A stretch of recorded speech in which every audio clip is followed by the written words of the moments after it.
Hello there guys, welcome to another of my live videos, and on this video there is lots to negotiate about.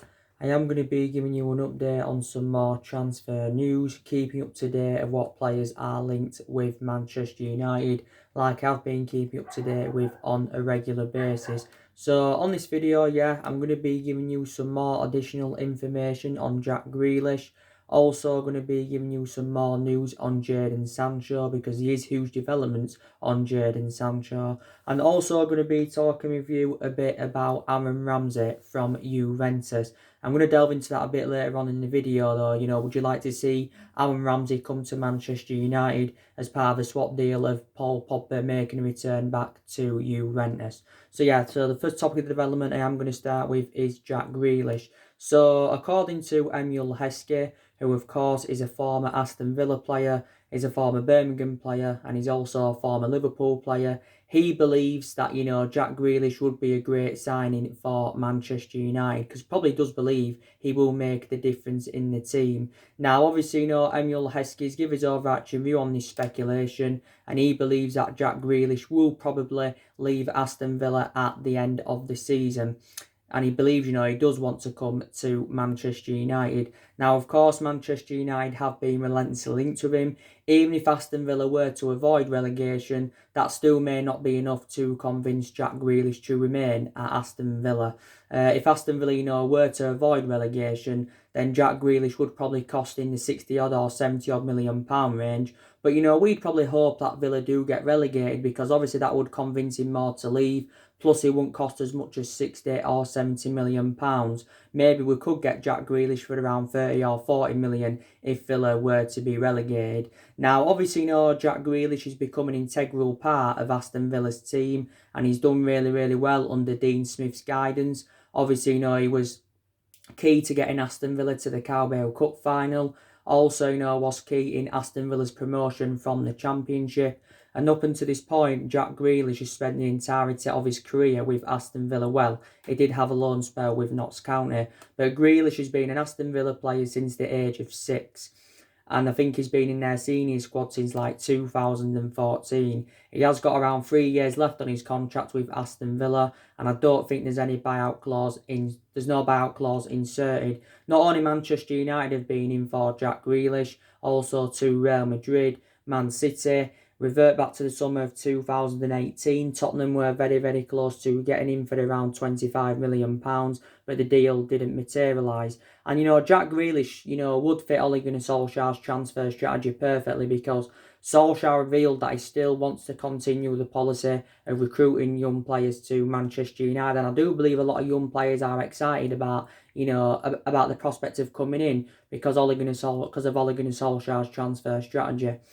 But so Rio Ferdinand come out, don't forget, the other week, and he gave his overarching view on this, and he believes, from his own perception, that Jack Grealish has got the cutting edge over James Maddison, because he's also been another player on Manchester United's agenda. But I think probably, Jack Grealish would be more likely than James Maddison. James Maddison would probably cost us a similar amount, to Jack Grealish. Jack Grealish is predominantly an attacking midfielder, but you can also put him on the right-hand side. You can play him as a winger occasionally, but he is well proven in the Premier League. I think even if Paul Pogba was to stay at Man United, it probably wouldn't affect our pursuit of Jack Grealish. So Emil Heskey does believe he would be a great addition to our squad, would Jack Grealish. But, we're looking to address the deficiencies in the squad in the summer. I still believe Manchester United need a centre-forward. We also need a right winger, and we also need a central midfielder. Solskjaer does believe that Manchester United need to make around 3 or 4 signings in the summer to become title contenders. If Manchester United get qualification for the Champions League, then I think definitely we can recruit the players that we do want in the summer transfer window. So that's the latest news on Jack Grealish. Now, I am going to delve into the news on Jadon Sancho. So, Manchester United do believe that they have done enough to get the pursuit of Jadon Sancho in the summer transfer window. Now, he has made a transfer decision between Chelsea and Manchester United, and actually Jadon Sancho does favour a move to Manchester United. Now, we do know how much Jadon Sancho is going to cost. He's going to cost us at least £100 million. Well, maybe £120 million, but either figure is going to make him our most expensive signing, because our most expensive signing at the moment is Paul Pogba, who we paid £89 million for, and also he's going to make him a record signing in the Premier League. So either figure, it will make him a record signing in the Premier League, plus it will make him the most expensive British player in history. Don't forget, Jadon Sancho was the highest valued youngster in the world by a study called CIES. So I think it did say he's worth double than Erling Haaland, his current teammate. So it said Jadon Sancho is worth around £184 million. But he hasn't only been Man United in for him, the likes of Liverpool have been in for him. Some narratives are totally comparison to others, some are saying, Liverpool's his likely destination. But, I just don't see how he'd get in Liverpool's team, Jadon Sancho. He wouldn't be able to get in there week in, week out, because Liverpool have got Salah, they've got Firmino, and they've also got Mane. And I think for Jadon Sancho to get assured opportunities at Liverpool would have to sell one of their attacking trio. Don't forget also too, Chelsea have expressed their interest in Jadon Sancho, Madrid, PSG. So a lot of clubs have been in for him, because Sancho has confirmed he will be leaving Borussia Dortmund at the end of the season. Sky in Germany did report this out last month. And the Borussia Dortmund chefs, don't forget, they confirmed a couple of days ago that Jadon Sancho, Man United have beaten Liverpool and Chelsea to the signing of Jadon Sancho. Don't forget Fabrizio Romano, who's a very reliable Italian journalist. He also brought the news out saying that Man United have been in contact with Sancho's agent for a couple of months, and we are now working on his contract. I probably do believe that will probably give Sancho probably the same amount as what Rashford's on, because Rashford is on like 200 grand a week at the football club. So yeah, we probably would, to be quite honest with you. And it said before we was willing to give Sancho around £200,000 a week. Don't forget Duncan Castles came out, and he also tends to be close to United. Don't forget he brought the news out, was it about Harry Maguire? And he said that Manchester United are emerged as the favourites to sign Jadon Sancho. But I think another main explanation why Jadon Sancho's keen on coming to Manchester United, because of three players. Obviously he's got a fantastic friendship with Marcus Rashford. Also too, he's an admirer of Anthony Martial, and he also likes Mason Greenwood a lot. But I've got to be honest with you, Sancho would complement our attacking line really, really well, and he is predominantly a right winger, and occasionally he can play him centrally, but Man United are in search for a right winger. Was relentlessly linked to him last year. The main explanation why we didn't get him last year is because we failed to qualify for the Champions League. And Jadon Sancho, now this is his third season with Borussia Dortmund, but I've got to say, since his arrival in Germany, he has been a revelation. Was dropped in quite a lot of games earlier on in the season, but he's done really, really well. And Dortmund have come to accept the fact that he wants to leave to rejuvenate his career, but Dortmund still know how much of an imperative player he is. Dortmund only paid 7 or 8 million for him from Man City. So Borussia Dortmund are going to make a huge profit on the player. He's proven in the Premier League. He enjoyed a couple of seasons with Man City, but never really got assured any first team opportunities. So this is the main explanation why he left City to join Borussia Dortmund. I think he's still under contract with Dortmund, by the way, until 2022. And he's just recently turned 20 years of age as Jadon Sancho. So I think he's our number one priority target for the summer transfer window and that.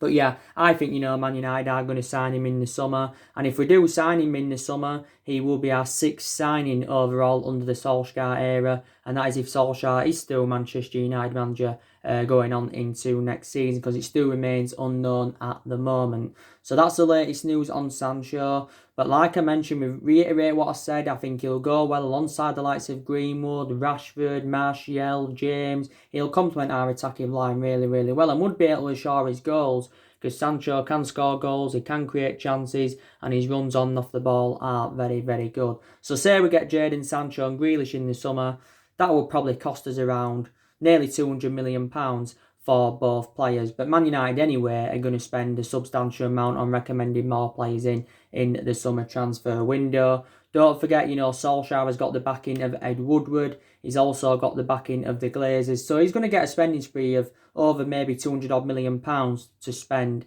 Also, the players that we get rid of in the summer, we're going to generate some money for their departures. So let's just put that into the equation. So now let's delve into news regarding Aaron Ramsey. Now, I think quite a few Manchester United fans would have updated you about this earlier on today. Now, like I mentioned at the start of the video, would you like to see Aaron Ramsey come to Manchester United as part of a swap deal of Paul Pogba going to Juventus and making a return back to Juventus? Now, obviously, Aaron Ramsey, how long's he been at Juventus now? Has he been there like a year? Has he been at Juventus a year or something like that? I think he's on around £400,000 a week at Juventus, is Aaron Ramsey. Don't forget, he did join Juventus from Arsenal.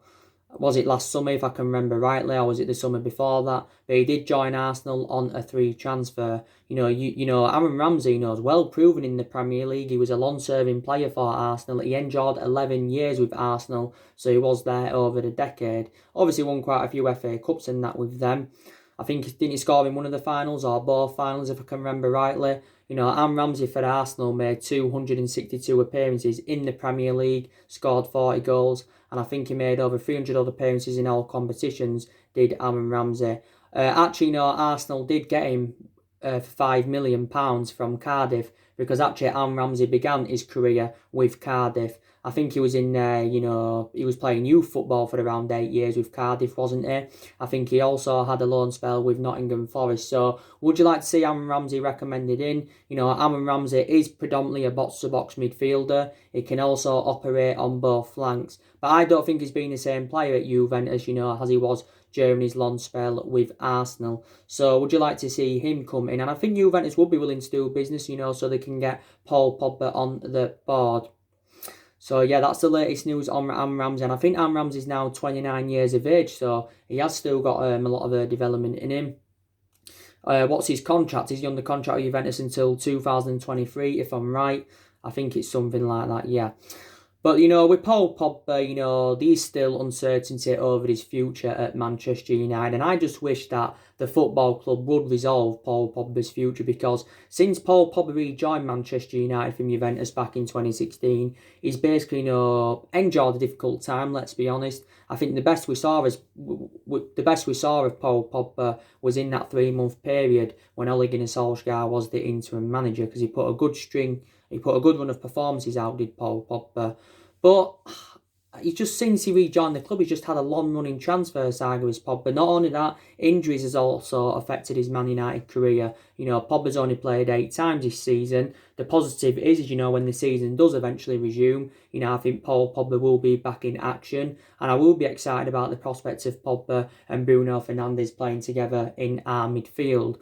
Now, as you all know, it did say that Man United are set to open up negotiations with Pogba over extending his contract at the club until 2022. Because as it stands at the moment, he's got 2 years left on his contract, 1 year with an option of a further year. I think it did say if Man United were to trigger that 1 year extension, that would actually infuriate the player, basically now. But I don't know if he's going to be staying or whether he's going to be leaving in the summer transfer window. He did actually say that we are confident that we can keep Paul Pogba, because we're very sceptical that Real Madrid or Juventus can finalise a deal for him. Obviously, because a lot of teams are under financial pressure due to this coronavirus pandemic. Obviously, Ed Woodward and Paul Pogba's agent Mini Raiola have been in negotiations quite a few times to try and resolve Paul Pogba's future. Mini Raiola has been talking a lot about his client, saying, he wants to take a great footballer to Real Madrid in the summer. He also says that Paul Pogba's having a complicated time at Man United. And Mini Raiola did say on his client that he's likely to leave Man United if Man United fail to qualify for the Champions League. And don't forget, he did call Ole Gunnar.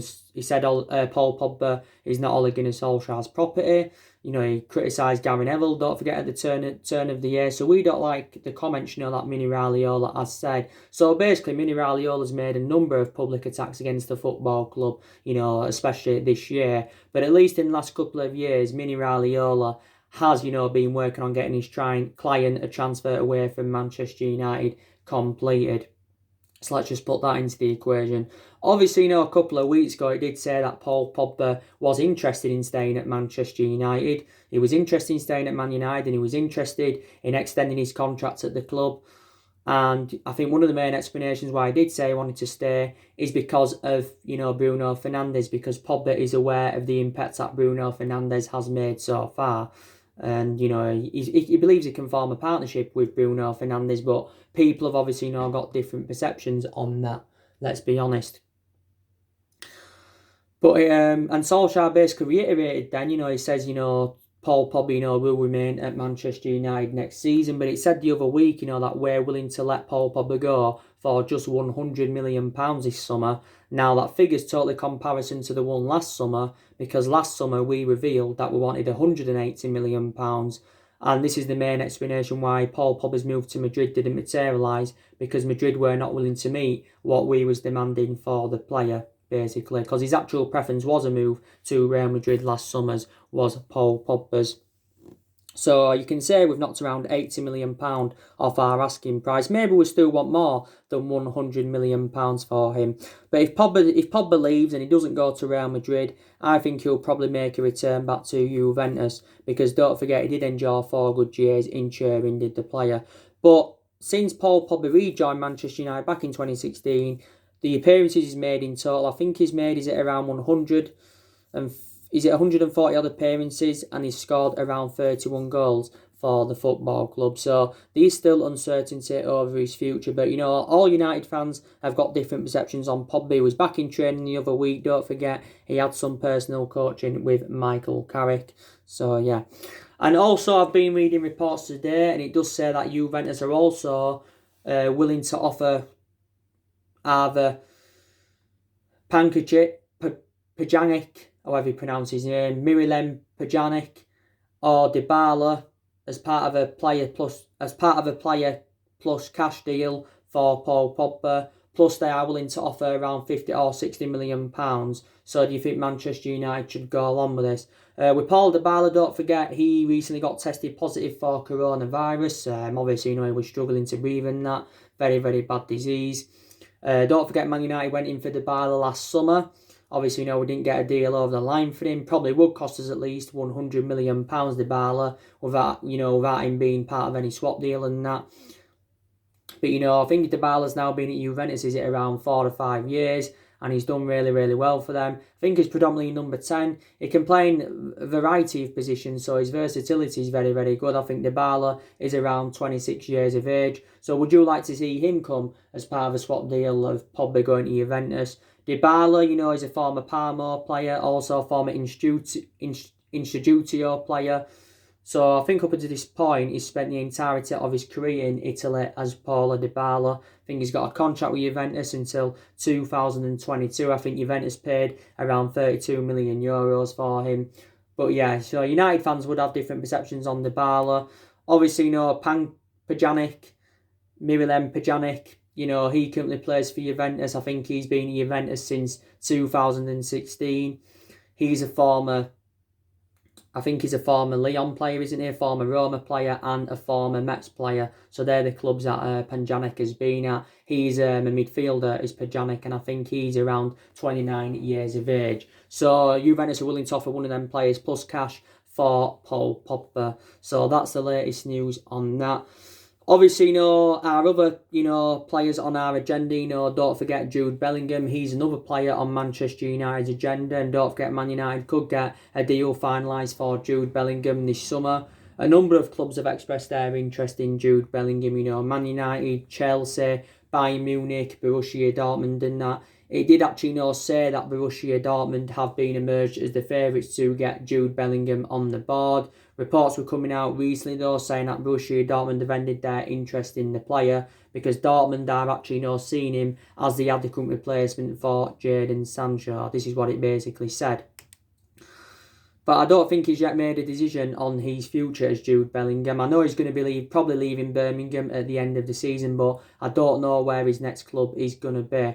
Don't forget the other week, Man United had offered him a contract worth around £100,000 a week, but it still got revealed that is less than Borussia Dortmund's bid. So that's what got confirmed. James Cooper, who was a Sky Sports journalist, he came out and said that Man United had been tracking Jude Bellingham for months. But Jude Bellingham, it's only his first season in the senior squad with Birmingham. But I've got to be honest with you now, I think he's been a revelation in the Championship as Jude Bellingham. And he's persistently played this season. He's played around 30-odd games for Birmingham as Jude Bellingham this season. 30-odd games he's played. And he's done really, really well, I've got to be honest with you. And he became the youngest player to represent Birmingham. Made his debut at the age of 16 years and 38 days, did Jude Bellingham. Yes, he did. And he's expected to sign his professional contract in the summer when he does turn 17 years of age. My own perception on Jude Bellingham is that I don't think he's at the elite level yet. I don't think he's Premier League standard. So if I were Birmingham, I would be determined to give him at least another season, to gain him a bit more experience. Birmingham have already revealed what they want for him. He's going to cost in the excess of around £30 million. So that figure will make him the most expensive British teenager in history. But some players, that do come from the Championship to the Premier League, tend to do really, really well sometimes. Jude Bellingham is predominantly a number 10. A couple of weeks ago, don't forget, he visited Carrington training ground to hold negotiations up with Ferguson. Also, too, his parents, was in negotiations with Ed Woodward. So that obviously, fueled a lot of speculation up. But yeah, I think he's going to be leaving at the end of the season is Jude Bellingham and that. So, we could get him on the board, put that into the equation now. So he's been another player on Manchester United's agenda. As I updated you on my previous video that I did today, obviously, today is Ole Gunnar Solskjaer's 1 year anniversary as permanent Manchester United manager and that. Obviously, like I updated you earlier, I went through it with you, didn't I? I pinpointed some positives out from his managerial tenure at Man United so far, and he also pinpointed some negatives out. But yes, he has now been at Manchester United now for a year permanently. Altogether, including the time when he was the interim manager, he's been here now around 15 months as Solskjaer. Now, obviously, I've got quite a few positives, about his tenure. Obviously, Solskjaer's recruited 5 good players into the football club and spent around £220 million on them. Obviously, brought Daniel James in last summer, brought Anwan Bissaka in, brought Harry Maguire in, and obviously in January he brought Bruno Fernandes and Odion Ighalo in. So the signings he's brought in, have done really, really well for the club, and definitely Bruno Fernandes has made the difference. Don't forget, Bruno Fernandes won Premier League Player of the Month for February, and he's making the difference in the team, is Bruno Fernandes. Very instrumental, his decision making is very, very good, and our win ratios being far superior with Bruno Fernandes here, than with Bruno Fernandes here before, obviously, he came. It was absolutely disastrous win ratio. So it just proves, the difference, that one player can make in your team. And, this is what Bruno Fernandes is definitely doing. So I do credit him, for the players that he has brought in so far. I also got to credit Solskjaer because I think his approach to big games has also been very, very good. Prime example, showed a lot of tactical flexibility in that. And that's been one of the negatives for the vast majority of this season, because he has been tactically naive for the vast majority of this season. He showed a lot of he's been very tactically inept, mainly against lower opposition, but against elite opposition, he showed a lot of tactical flexibility. And we've done very, very well against the Big Six sides this season. I think registered 17 points against the Big Six sides this season. Don't forget Solskjaer's beaten City 3 times this season. He's become the first manager in history to beat Pep Guardiola 3 times in one season. He's beaten Chelsea 4 times since he's come in, which is very, very good. We were actually unbeaten against Chelsea since Ole Gunnar Solskjaer got recommended in. Also, too, we drew with Liverpool earlier on in the season. So we've done really, really well against the Big Six sides. Also, I've got to credit Solskjaer.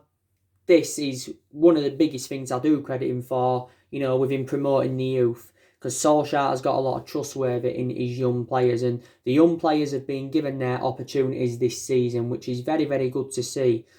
Because, young players are obviously, hungry.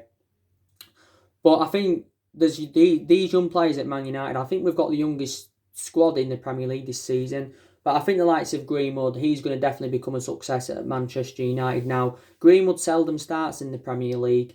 He seldom starts, but in the cup games he tends to start more. He's played a couple of times in the Premier League this season. Greenwood's a number 9, and you can also play him on the right. But I do believe in the next couple of years' time, probably Greenwood will end up overtaking Marcus Rashford, or at least emulating to his level. I think Greenwood's got a good 12 goals now in all competitions this season, and it's only his first season in the senior squad.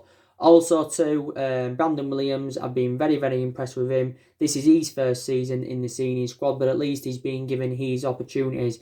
Now, obviously, my preference would be Luke Shaw over him at the moment, because since Luke Shaw's come back, he's done well, and obviously Luke Shaw's a lot more experienced. But I still like Brandon Williams a lot, but, he needs more time to develop, doesn't he? Of course, I like Tuanzebe. He did well early on in the season. He's just come back from injury. Also, to James Garner, United fans are saying, he should get more opportunities next season because he's seldom played this season. Chong, he's seldom played. Don't forget the other week he signed a 2-year contract with an option of a further year, so he's committed his future with a football club. Chong's been here since 2016 because we got him from Fernand. Angel Gomez, I think he'll probably end up staying at Man United. Hopefully we can convince him to sign this new contract. But the reason he's seldom played under Solskjaer is because, there's uncertainty over his future. And recently Chelsea have expressed an interest in Angel Gomez. So these are a lot of young players in the squad. But when Solskjaer came in anywhere, when he replaced Jose Mourinho back in December 2018, he did say, didn't he, everybody would get the chances to express themselves. So I've got to also credit Solskjaer for that. Now, also you've got to credit him for as well, because he has got rid of a lot of the deadwood since he's come in, because a lot of players have left since Ole Gunnar Solskjaer's arrival. Like I mentioned, Young's gone. He went this year to Inter Milan after he enjoyed 8.5 years at Manchester United. Also to Marcus Rojo, he went out on loan to Estudiantes. We'll be looking to negotiate on getting rid of Rojo on a permanent transfer in the summer. Also, Fellaini, he left back in January 2019. He was the first player to depart under the Solskjaer era. We actually got rid of Fellaini, before Solskjaer got the job permanently. Fellaini enjoyed 6 years at Manchester United. So yeah, we got rid of him. Don't forget, he recently, got tested positive for coronavirus and he was in hospital.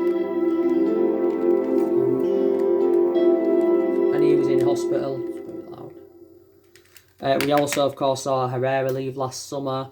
He went on a free transfer after he enjoyed 5 years at Man United. We saw Darmian go last summer. We saw Valencia as well. I forgot to mention him before. He left after he enjoyed 10 years at Manchester United.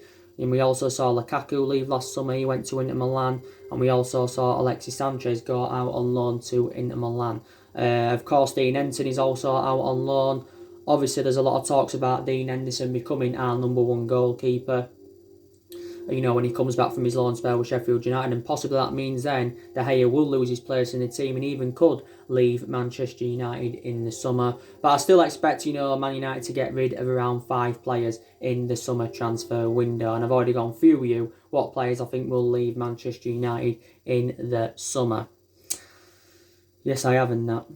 But, the negatives regarding Solskjaer's tenure is that, since he got the job on a permanent basis, his record has been disastrous. His record's as bad as David Moyes'. But, Solskjaer got the job permanently, reflecting on what he did when he was the interim manager. Because don't forget, Solskjaer won his first 8 games. He only lost one of his first 17. And he won 14 out of 19 in all competitions. And obviously, that was enough to give him the job permanently. His last game as the interim manager was the 3-1 win against PSG when Man United did produce that miraculous comeback. I think our first league defeat under Solskjaer was the 2-0 defeat to Arsenal. And it did all go wrong, since he got the job permanently, because I think we'd lost like 5 of our last 9 league games, towards the back end of last season. And we've had some good results under Solskjaer, don't get me wrong, and we've also had some big wins, but we've also had some bad results under Solskjaer. I think the worst result, we had under Solskjaer was the 4-0 defeat to Everton last April. And obviously, don't forget, after that game, Solskjaer had come out and made a public apology. He made a public apology. Yes, he did. But we lost to Cardiff at the end of last season by 2-0. So we've had some really, really bad results under him. And also I've got